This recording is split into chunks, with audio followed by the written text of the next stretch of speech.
మన సంస్కృతి, మన సాంప్రదాయాలు ఎప్పటికీ మనతోనే ఉండాలి. భారతదేశపు మహా గ్రంథాలు, కావ్యాల సంపూర్ణ సంకలనం.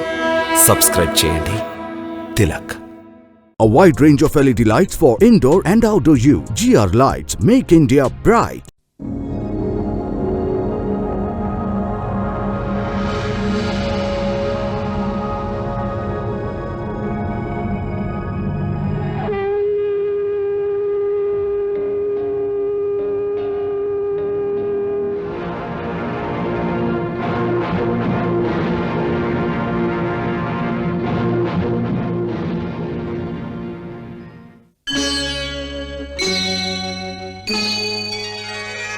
Krishna,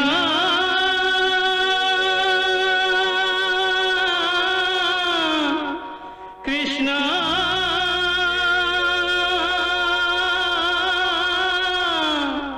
Hare Krishna,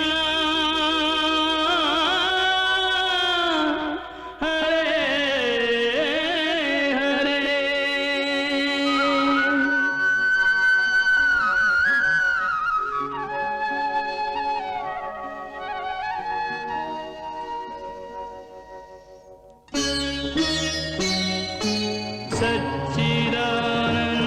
सच्चिदानन्दरूपाय विश्वोत्पत्त्यादिहेतवे तापत्रयविनाशाय श्रीकृष्णाय वयं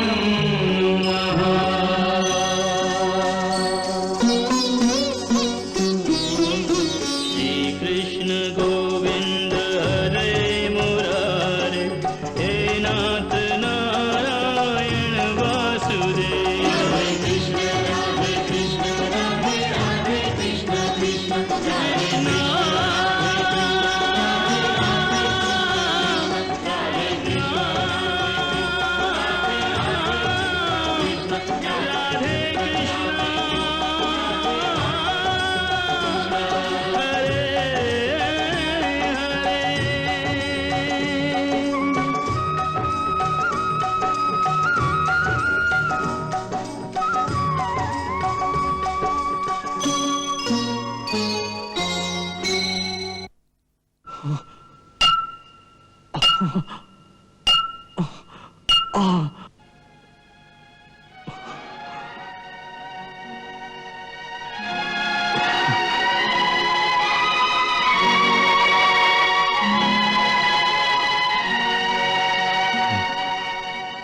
ఎప్పుడైతే ఆ కన్య అష్టభుజాన్విత దుర్గారూపాన్ని ధరిస్తూ ఈ మాట చెప్పిందో అప్పుడే మొదటి ఆకాశవాణి చెప్పింది అసత్యం కాదని, సంహారకుడు రానే వచ్చాడని అర్థమైంది.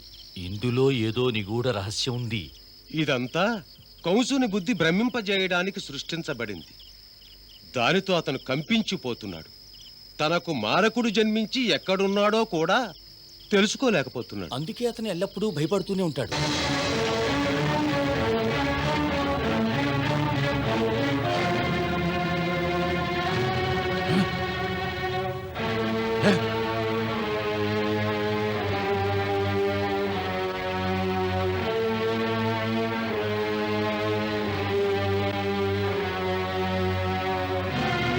ఒక ఆకాశవాణి వాక్కులు అసత్యం కావచ్చు, రెండవ ఆకాశవాణి వాక్కులు అసత్యం కావు.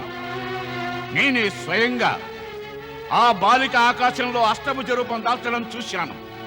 అప్పుడు ఆమె నాకు చెప్పినది నన్ను సంహరించువాడు ఉదయించే ఉన్నాడని. దీని అర్థం ఏమిటంటే మొదటి ఆకాశవాణి పలుకులు అసత్యం కావని. దీనికి మరో అర్థం కూడా ఉంది. వాడు ఖచ్చితంగా మనల్ని మోసం చేశాడు అని. లేదంటే అష్టమ గర్భంలో బాలిక ఎలా వచ్చింది అని. ఈ విషయంలో ఏదో మోసం జరిగే ఉంటుంది. ఈ మోసంలో మన వాళ్ళ జోక్యం తప్పకుండా ఉండే ఉంటుంది.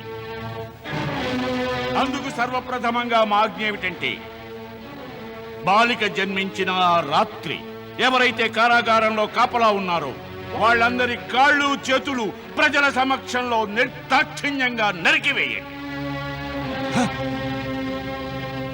దీంతో మా సమస్త సైనికులకు గుర్తుండి తీరాలి. మహారాజు కంసుల విషయంలో ఎవరైనా విశ్వాసఘాతుకంగా వ్యవహరిస్తే దాని ఫలితమేమిటి అని. మహామంత్రి ధేనుక, మహారాజా, ఈ పనిని నువ్వు ఈనాడే పూర్తి చెయ్యాలి. చిత్తం మహారాజా.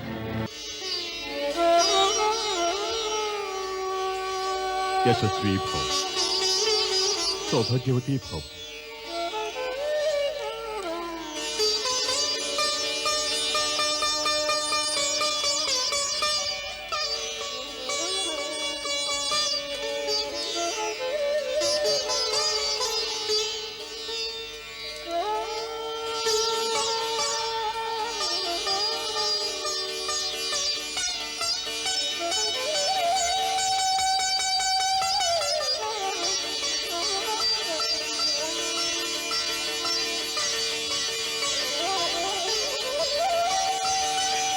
వసుదేవ, నీలాంటి పుత్రుణ్ణి, దేవకి వంటి కోడల్ని పొందినందుకు మా జీవితం ధన్యమైంది.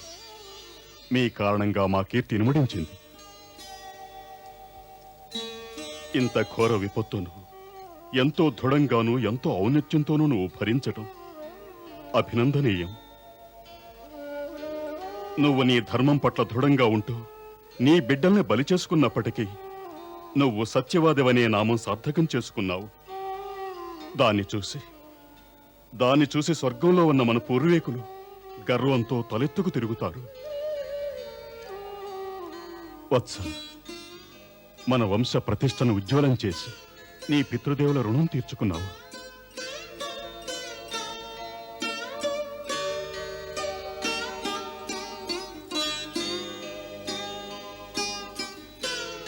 పుత్రి దేవకి, నువ్వు కన్న 6 పుత్రుల హత్యను స్వయంగా కళ్ళారా చూసి కూడా హృదయంలోని తీవ్ర బాధను ఎంత ఉన్నతంగా దాచుకున్నావు.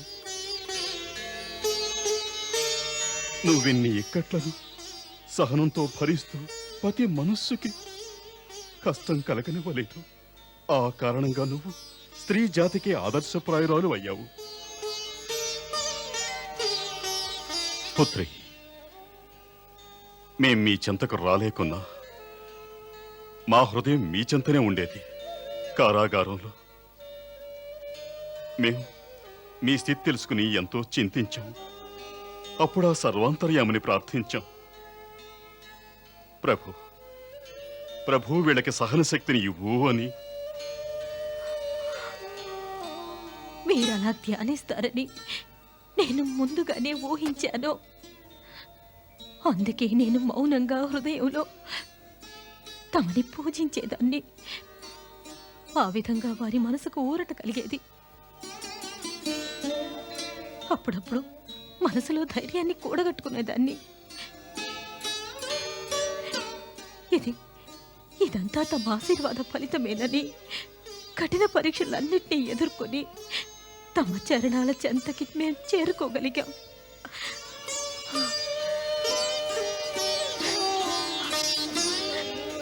పితాశ్రీ, భగవంతుడు మీ మొర వింటే ఇది అడగండి. స్త్రీమూర్తికి ఇన్ని కష్టాలు కల్పించొద్దని, నా స్థితి ఎవరికి రాకూడదని.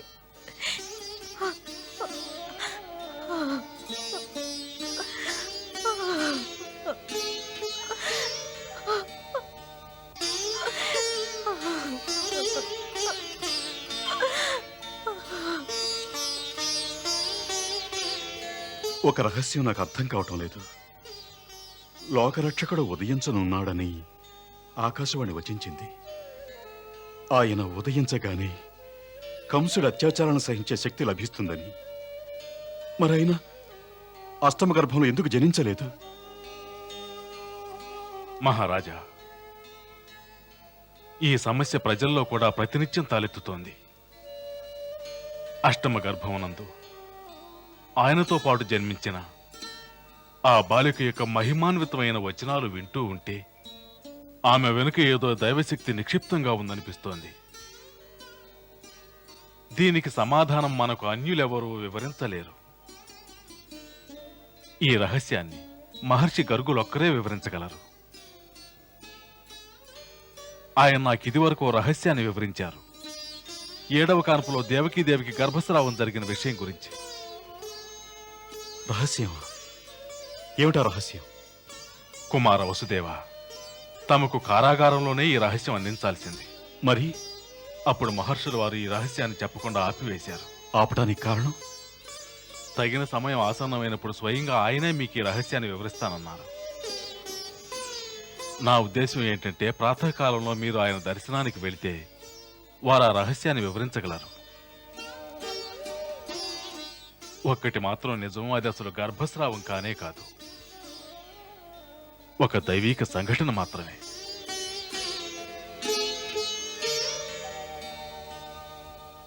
శుభాకాంక్షలు వదిన గారు, శుభాకాంక్షలు. శుభాకాంక్షల దేనికి మరిది గారు? శుభవార్త తెచ్చాను, ముందు మిఠాయి తినిపించండి. ముందు విషయం ఏమిటో వివరించండి. ఏమిటా శుభవార్త? కుమార వసుదేవులు దేవకీదేవి కంసుడి కారాగారం నుంచి విముక్తులయ్యారట. నిజంగానా? ఆ, మన యాదవులు రాజమహల్కి పాలు తీసుకెళ్తుంటారుగా, వాళ్లే నాకు ఈ విషయం తెలియచేశారు. వాళ్ళు స్వయంగా చూశారట వసుదేవులు సత్యసమ్మతంగా తండ్రి గారి చెంతకు వెళ్ళటం.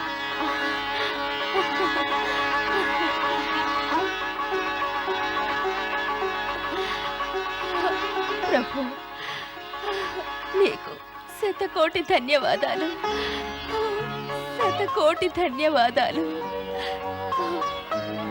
ఇదంతా దేవీమాత కృప వల్లే జరిగింది. దేవీమాత, మేము నీ పేరున 100 ఆవులను దానం చేస్తామని మొక్కుకుంటున్నాం.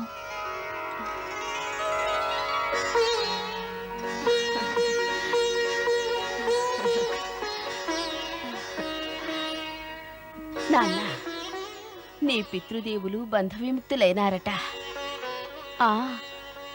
మనకి త్వరలోనే వారి దర్శనం అవుతుంది.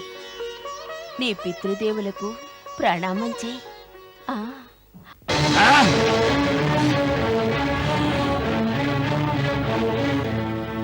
ప్రణంబ, కిషిన్, అరిష్ట, చాలు. మహారాజా, దేవి ఆ రోజున చెప్పిన మాటలు నిజం కాబోతున్నాయి. దేవతలందరూ కలిసి మమ్ము హతమార్చుటకు ఈ యోచన చేస్తున్నారు. మన గుప్తచారులందరికీ తెలియచేయి, ఈ నగరమంతా ఏకాభిప్రాయంతో ఉన్నారు, నాకు మారకుడు జన్మించాడు అని. మన శత్రువులందరికీ ఈ వార్త వ్యాపించింది. వాళ్ళు అనుకుంటున్నారు ఈ కంసుడు భయభీతుడయ్యాడని. కానీ వాళ్లకు ఒక విషయం తెలియదు, సంకట స్థితి వస్తే కంసుడి మేధస్సు ఘనమైనది అని. సమస్త దేవతలకు ఈ కంసుడు మహాపరాక్రమవంతుడని తెలుసు. మా దృష్టిలో వాళ్ళు వీరులే కారు. దేవతల రాజు ఇంద్రుడు అల్ప వీరుడు. మిగిలిన వారిలో ఒకడు తపస్వి బ్రహ్మ, రెండవ వాడు వనవాసి శివుడు, మూడవ వాడు మహామాయావి విష్ణువు. వీరిలో ఎవరికి సమరభూమినందు మా చెంతకు వచ్చి నిలిచి యుద్ధం చేయగలిగిన సాహసం లేదనే సంగతి మాకు తెలుసు. అందువల్ల ఎవరికి భయపడవలసిన అవసరం లేదు. మనకిప్పుడు రాజనీతి ఏం వచించిందంటే, శత్రువు నిర్బలుడైనా సరే వాణ్ణి వదిలిపెట్టకూడదు అంటోంది. ఖడ్గాన్ని వెలికి తీసి వాడి శిరస్సు ఖండించవలసిందే. తమరు నిజం వచించారు మహారాజా. శత్రువుని ఎప్పుడూ ఉపేక్షించకూడదు. మన శరీరానికి రోగం వస్తే దానికి చికిత్స చేయిస్తాం, లేదంటే దాని తీవ్రత పెరిగిపోయి శరీరాన్ని కబళించి వేస్తుంది. అదే విధంగా శత్రువును మనం ఉపేక్షిస్తే వాడు మనల్ని కబళిస్తాడు. అందుకే మనం ఏం చెయ్యాలమ్మా, తక్షణమే చెయ్యాలి. అవును, తక్షణమే చెయ్యాలి. కానీ ఎలా చెయ్యాలి? మనసులో నాకు ఒక ఆలోచన తోస్తోంది మహారాజా. పెద్ద పెద్ద నగరాల్లో, చిన్న చిన్న గ్రామాల్లో, ఇంకా అనేక ముఖ్య పట్టణాల్లో, మధురవాసుల మందిరాల్లో, చిన్న చిన్న గుడిసెల్లో, ఎక్కడ గత 10 దినాల్లో పుట్టిన బిడ్డలున్నా, ఎవరికి పుట్టిన బిడ్డలైనా వాళ్ళని హతమార్చాలి. హతమార్చి తీరాలి. 10 రోజుల లెక్కేమిటి చాండవారు? గత 2 నెలలుగా మగ పిల్లవాడు ఎక్కడ పుట్టినా సరే వాణ్ణి హతమార్చాలి. సత్యం వచించావు.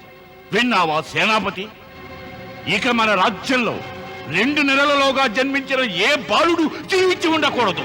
ఆజ్ఞ మహారాజా. యజ్ఞయాగాదులకు అగ్ని దొరకకూడదు, పూజా గంటలు వినిపించకూడదు, వేద మంత్రాల ఘోష, చిన్నపిల్లల కేరింతలు వినిపించనే కూడదు. వినిపించాల్సింది కేవలం ఆక్రందన, బ్రాహ్మణుల యొక్క, ఋషుల యొక్క, చనిపోయిన బాలుల యొక్క తల్లుల ఆక్రందన. ఆక్రందన.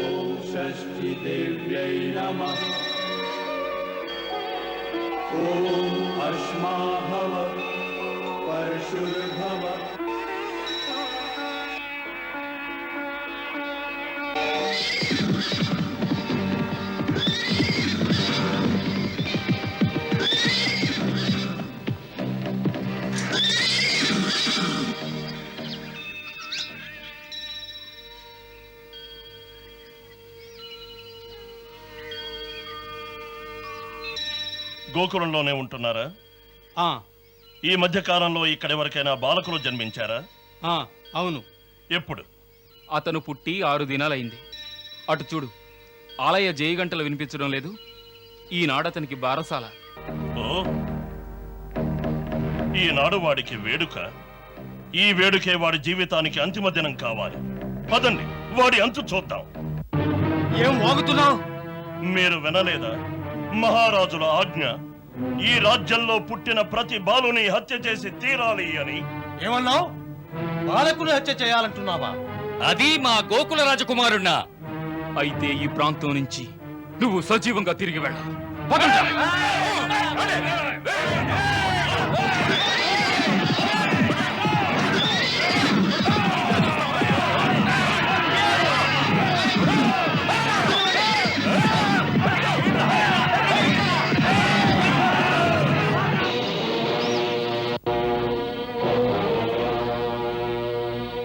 ఏమైంది? ఆ గ్రామంలో ఒక బాలకుడు జన్మించాడు. మేము అతడికి వెళ్ళలేకపోయాం. వెళ్ళలేకపోయారా? ఎందుకు? గ్రామవాసులు నిరోధించారు. అసలు ముందుకు సాగనివ్వలేదు. మరి మీకు కరవాలాలెందుకు? వాళ్ళు చేతులతో రాళ్లు పట్టుకున్నారు. వాటిని మాపై విసురుతున్నారు. చూడండి పరిణామం. ఎంత ధైర్యం! రండి, మేము స్వయంగా చూస్తాం. రాజయ్య, ఇప్పుడు వెళ్ళిన సైనికులంతా ఇంకా సైనికులను వెంట పెట్టుకుని వస్తారు. ఈ విషయం మనం వెంటనే నందరాజుల వారికి తెలియపరచాలి. వద్దు, నందరాజుల వారి ఈ సమయంలో కుమారుని షష్ఠి పూజలో ఉంటారు. ఈ విషయం ఇప్పుడు వారికి తెలియపరచడం ఉచితం కాదు. గోకులంలోని నవయువకులు ఆ సైనికులకు గుణపాఠం చెప్తారు. వెళ్ళండి, వెళ్ళి అందరికీ చెప్పండి. వారి దగ్గరున్న ఆయుధాలని తీసుకుని యుద్ధానికి సిద్ధం కమ్మనండి. వెళ్ళండి. ఆగండి, ఈ పని ఎంతో రహస్యంగా జరగాలి. మన నందప్రభువుల దృష్టికి రాకూడదు.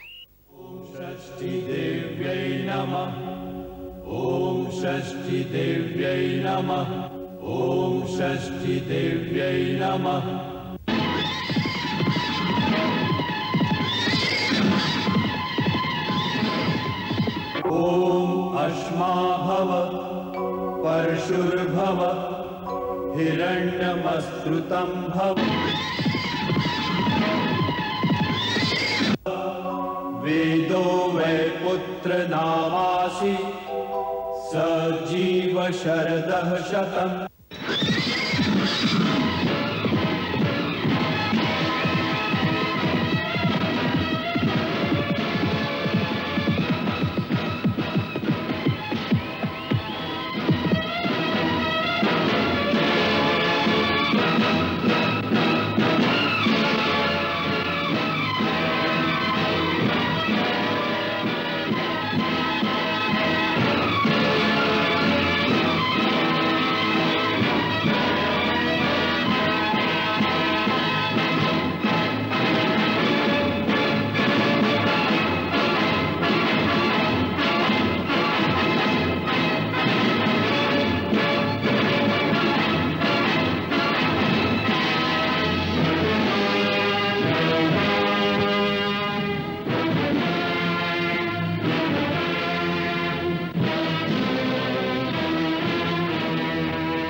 మీరు మా దారిని అటగించే సాహసం చేస్తున్నారు కదూ?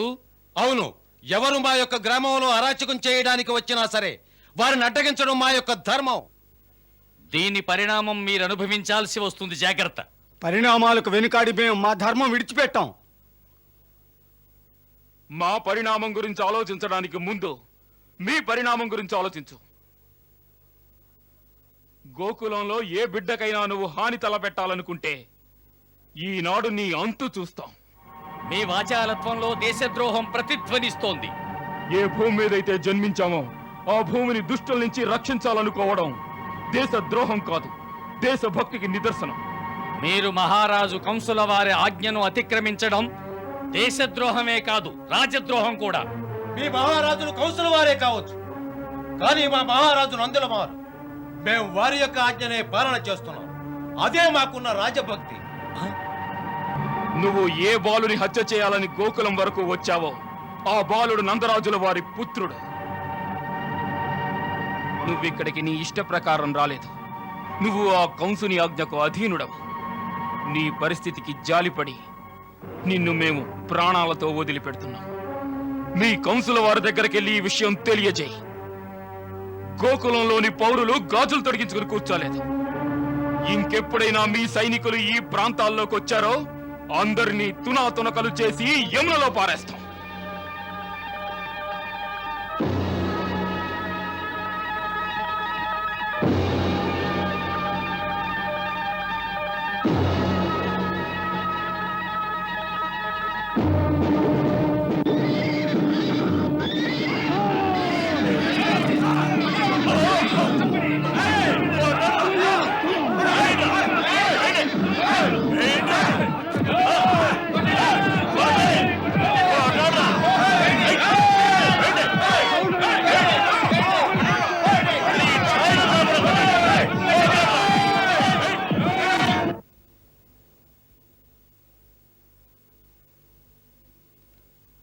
ఏమంటున్నావు?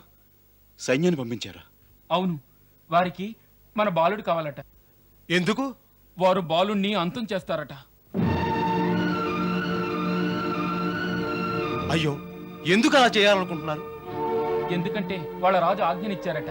ఈ మధ్యకాలంలో పుట్టిన మగబిడ్డలందరినీ చంపివేయాలని.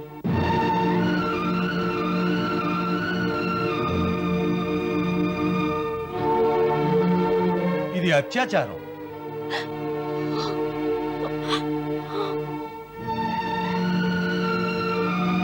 వాస్తవానికి దేవకి అష్టమ సంతానం కోసం ప్రతీక్షించారు. కానీ అక్కడ జన్మించిన కన్య సామాన్యంగా లేదు. అష్టభుజ రూపం ధరించి అన్నదట, లోకరక్షకుడు ఉదయించే ఉన్నాడు అని. అందుకు భీతి చెంది నవజాత శిశువులందరినీ హత్య చేయమని ఆజ్ఞాపించాడు. ఇప్పుడు మన బాలుడి పైన కూడా వాళ్ళ దృష్టి పడింది. వెంటనే నా పుత్రుణ్ణి నన్ను మరో రాజ్యానికి పంపించండి. మేమిక్కడ ఉండం. యశోదాదేవి, తమరలా మాట్లాడకండి. కంసుడు ఎంతటి దుర్మార్గుడైనా ఇక్కడ మేముండగా మన గోకుల రాకుమారుని నీడను కూడా సమీపించలేడు. అతను గోకులాన్ని సర్వనాశనం చేస్తాడు. మహాశక్తిశాలి. కాదు యశోద, కాదు. అతను మహాశక్తిశాలి కాదు. ఒక దుష్టుడు శక్తిశాలి కావచ్చు, మరి మహాశక్తిశాలి ఎవరంటే ధర్మం తెలిసినవాడు. ధర్మం ఎవరి దగ్గర ఉంటుందో న్యాయం వారి దగ్గరే ఉంటుంది. ఏదైనా ఒక నిర్ణయం తీసుకోవటానికి ముందు 1-10 సార్లు యోచించాలి. నేడు మన యాదవులు సరైన సమయంలో పరికించారు.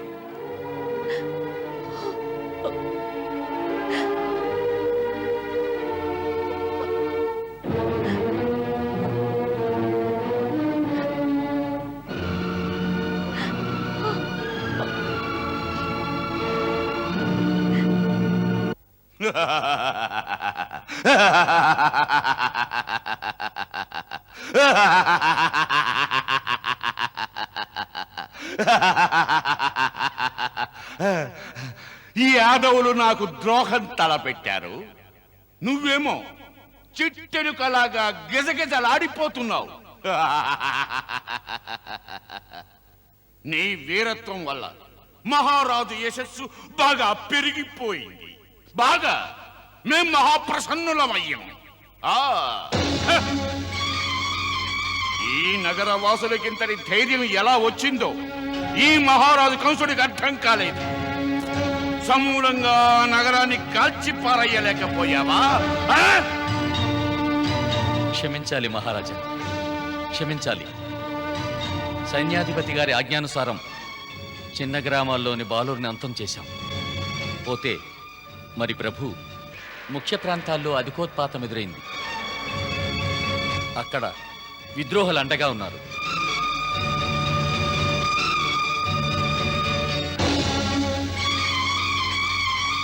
దీనికేమంటావు సేనాపతి?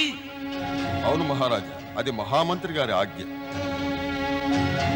క్షమించాలి మహారాజా. ఈ మాట నా ఒక్కడిదే కాదు, అందరి సభాసదులది. కంసుడి సభాసదులకి ఈ అధికారం ఎప్పటి నుంచి వచ్చింది? కంసుని ఆజ్ఞను ధిక్కరిస్తున్నారా?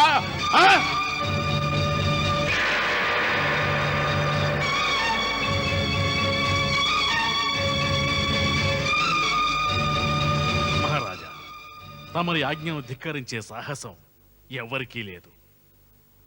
ప్రస్తుతం ఆజ్ఞాపాలన చేయటంలోనే కొన్ని భేదాలున్నాయి. మాకు అర్థం కాలేదు చాణు. మహారాజా, గత మాసం క్రితం పుట్టిన పిల్లలు ఎక్కడ ఉన్నా సరే వాళ్ళని హత్య చెయ్యాలి. కానీ ప్రస్తుతం తమరి ఆజ్ఞాపాలన అందరి బిడ్డల విషయంలో జరగటం లేదు. ఇటువంటి వ్యవహారం మనం కొందరు విశిష్ట వ్యక్తుల విషయంలో చెయ్యరాదు. నందరాజు తన సామంతులతో కూడి తన శక్తిని నిరూపించుకునే ప్రయత్నం చేస్తాడు. అటువంటి వారి విషయంలో కుల విరోధం ప్రదర్శించరాదు. కుటీల రాజకీయం ప్రయోగించాలి. నా ఉద్దేశంలో మన సైనికులు ఏ విధంగా గోగులను వెళ్ళడం మంచిది కాదు. ఒకవేళ వారి మనసుల్లో సంశయం కలిగితే తమకు తెలుసు, వాళ్ళు పాంచాల రాజు సహాయం కోరవచ్చు. వసుదేవుని సోదరి కుంతీదేవి ద్వారా వారు హస్తినాపుర సహాయాన్ని కోరవచ్చు. అవును మహారాజా, మనం నందరాజు వంటి సామంతులకి పరరాజుల సహాయాన్ని కోరే అవకాశాన్ని ఇవ్వనే కూడదు. ఏవైనా బాలహత్యల కారణంగా ఈ సమయంలో రాజ్యమంతా శోకాంకితమైంది. నందుడు వంటి విశిష్ట వ్యక్తులు విద్రోహం లేవదీస్తే ప్రజలంతా అట్టుడికి పోతారు. దాని గురించి ఆలోచించండి మీరంతా కలిసి. వారి ప్రజల ద్వారా మహారాజు కంసుడికి చేయబడినటువంటి అవమానం మారు పలకుండా సహించాలంటారా? క్షమించండి మహారాజా. కొందరు యాదవులు 2-3 సైనికుల మధ్య జరిగిన ఈ తతంగం సాక్షాత్తు మహారాజును అవమానించినట్టే ఉంది. ఇది మా తప్పితమే. విశ్వాసం ఉంది నాకు. ఇక నందరాజుల మాటను వారెట్టి పరిస్థితుల్లోనూ జవదాటరు. ఆపద సమయంలో ఆశా విముఖులై సాహసం చేయలేరు. వారు శాంతి ప్రియులు. తమ ఆశీర్వాదం అందుకోవడం కోసం పుత్రుడు జన్మించిన కారణంగా రాజదర్బారుకి తమ దర్శనం కోసం ఖచ్చితంగా రావాల్సింది. వచ్చి తీరాలి. రాజాశీర్వాదం పొందడానికి మన దగ్గరకు వచ్చి తీరాలి. వస్తారంటావా? ఖచ్చితంగా వస్తారు. నాకు విశ్వాసం ఉంది. వచ్చి తీరతారు. ప్రస్తుతం మనం వాళ్ళకి ఉద్రిక్త వాతావరణం సృష్టించాలి.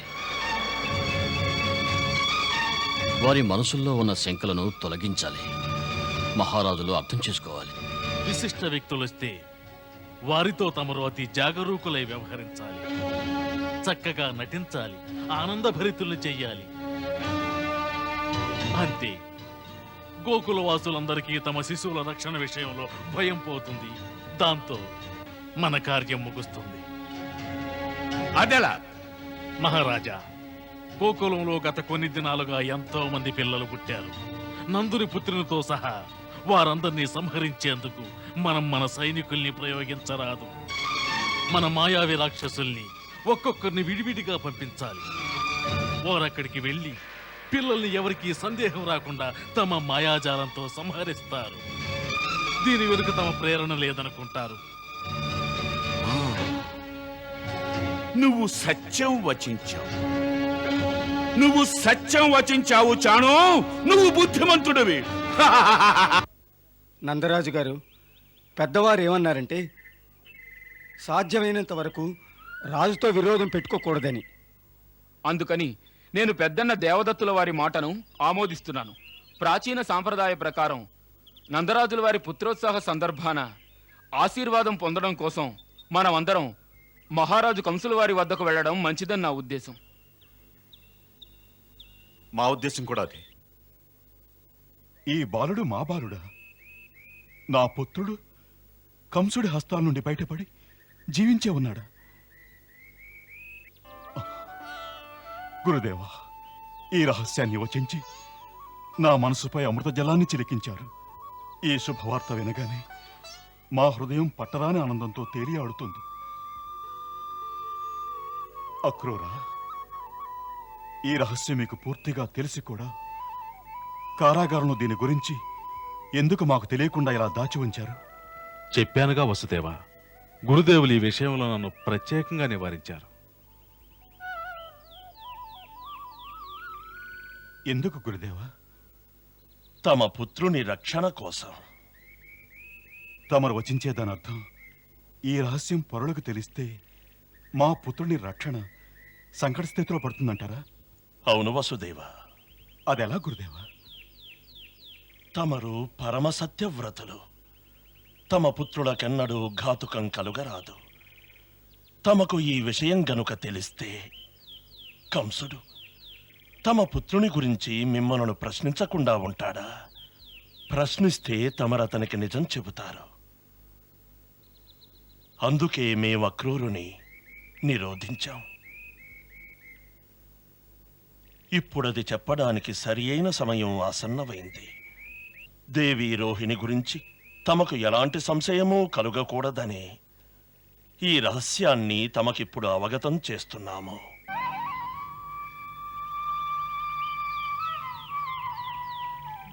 గురుదేవా, తమరు నా కారణంగా నా పుత్రుని నాశనాన్ని తప్పించారు. అందుకు శతకోటి ధన్యవాదాలు గురుదేవా, శతకోటి ధన్యవాదాలు. ఇదే ప్రకారంగా మరొక అపూర్వ రహస్యం ఉంది. యోగమాయ తమకు కొంతసేపు స్మృతి లేకుండా చేసింది. అయినా చింతించకండి. ఉచిత సమయం ఆసన్నమైనప్పుడు అన్ని రహస్యాలు బయటపడతాయి. తమకు మేము సలహా ఇవ్వదలిచాం. ఇప్పుడు ఇటువంటి విషయాలలో ఎవరి దగ్గర చర్చించడానికి ప్రయత్నం చెయ్యకండి. ఇక మీదట శుభాలే కలుగుతాయి.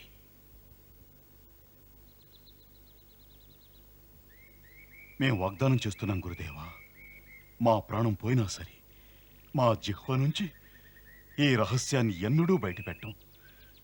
మేం దేవికి కూడా ఈ విధంగానే తెలియపరుస్తాం.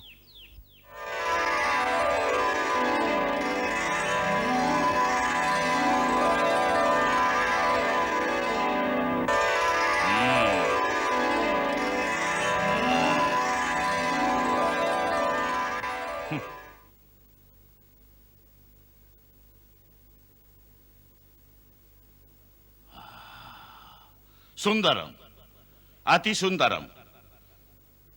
మాకు చాలా సంతోషంగా ఉంది. మీ కానుకల్ని స్వీకరించాం.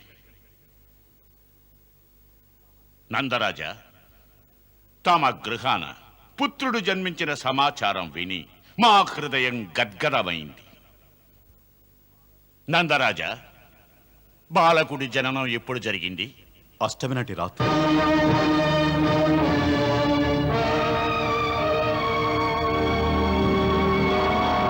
తమకు మా శుభాకాంక్షలు. తమ దయకు నేనెప్పుడూ కృతజ్ఞుడిగానే ఉంటాను. మా కుమారుడికి మహారాజు ఆశీస్సులు పొందటం కోసమే తమ సేవలో ఉపస్థితుడనే ఉన్నాను. అవశ్యం, అవశ్యం. వ్రజరాజానంతర అధికారికి మా ఆశీర్వాదం తప్పక లభిస్తుంది.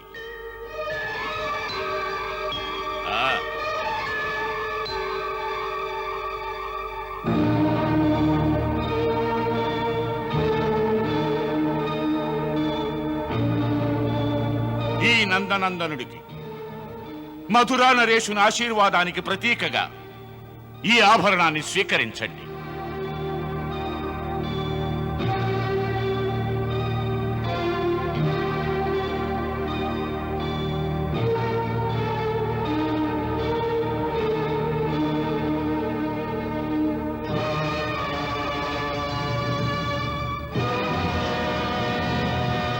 మహారాజుల హృదయం ఎంత విశాలం. నేడు తమరు తమ సేవకుడి గౌరవాన్ని వృద్ధి చేశారు. లేదు నందరాజా, లేదు. మేము మా సామంతులను సేవకులుగా కాదు, మా స్నేహితులుగా మన్నిస్తాం. మథురా దర్బారులో గోకులవాసులందరినీ బాగా ఆదరణతో చూస్తాం. మీరంతా మా రాజ్యాభివృద్ధికి ప్రతీకలు. మాకు కోశాధ్యక్షుల నుంచి సమాచారం అందింది. నేడే మీరంతా మీ వార్షిక సుంకాన్ని రాజ్య కోశాధ్యక్షులకు జమ చేశారని. మీ యొక్క కర్తవ్య నిష్ఠకి, రాజభక్తికి మేం చాలా ప్రసన్నులమయ్యాం. అందువల్ల నందరాజ్ అంటే మా మనసులో మంచి మన్నన ఉంది. తమరు మా బావ కుమార వసుదేవులకు వరసకు సోదరులవుతారు. ఆ కారణంగా మేము మిమ్మల్ని మా సోదరులుగా భావిస్తున్నాం. అది తమరి ఉదారత మహారాజా. మథురకు ఏతించి తమరు కుమార వసుదేవులను కలిసే ఉంటారు. లేదు ప్రభు, మేం గోకులం నుంచి తిన్నగా తమ దర్శనం కోసమే వచ్చాం. తమ ఆజ్ఞ ప్రకారం వసుదేవుల దర్శనానికి వెళతాం. తప్పక వెళ్ళండి. మా వైపు నుంచి ఇది ఆజ్ఞ. మాకు తెలుసు, మా పట్ల దేవకీ వసుదేవుడి ఇరువురి మనసులలో క్రోధం ఉండే ఉంటుంది. వీలైతే వాళ్ళు ఎలాగోలా శాంతించేలా చూడండి. జరిగిందంతా ఆకాశవాణి కారణంగా జరిగింది. ఆత్మరక్షణ కోసం మేం వివసులమయ్యాం. ఎట్టకేలకు ఆకాశవాణి వాక్కులు అసత్యమైపోయాయి. కనుక జరిగిన దానికి మేం చాలా దుఃఖపడుతున్నాం. ఈ కారణంగానే మాకు స్వయంగా వారిని కలవాలంటే చెప్పలేనంత సంకోచంగా ఉంది. మేమిదంతా వసుదేవులకు విన్నవిస్తాం. సరే, మీరు యాత్రలో అలసిపోయి ఉంటారు. అతిథి గృహంలో మీ విశ్రాంతికి పూర్తి ఏర్పాట్లు చేయబడ్డాయి. తమ ఆజ్ఞ మహారాజా. ఇక తమరు విశ్రమించండి.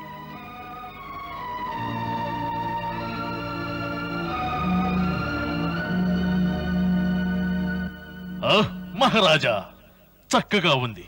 తెలివిగా నటించి అతన్ని బుట్టలో వేసుకున్నారు. చాణు, నువ్వు ఒక విషయం బాగా ఆలోచించావా?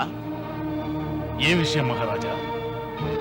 నందుని గృహంలో ఒక పుత్రుడు అదే రాత్రి జన్మించాడు. ఏ రాత్రి అయితే కారాగారంలో దేవకి గర్భం నుంచి ఒక కన్య జన్మించిందో ఆ రాత్రి చాలా మహత్వమైన రాత్రి. నందుడి గృహాన సంతానం కలిగేటప్పుడు ఎవ్వరూ లేరు. అదే రాత్రి నందునింటి లోపల ఒక బాలుడు జన్మించాడు.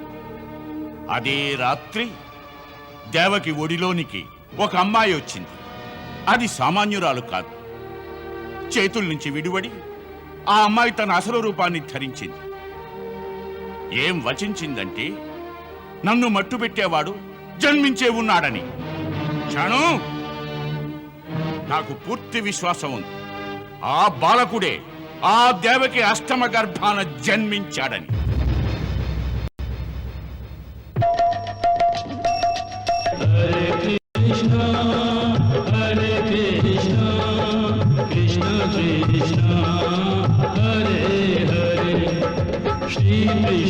चरितं गुणानुवादं तत्प्रेरणा अहं करोमि मम भावगीतं हृदयस्य प्रीतं त्वत्पद्मपादे समर्पयामि।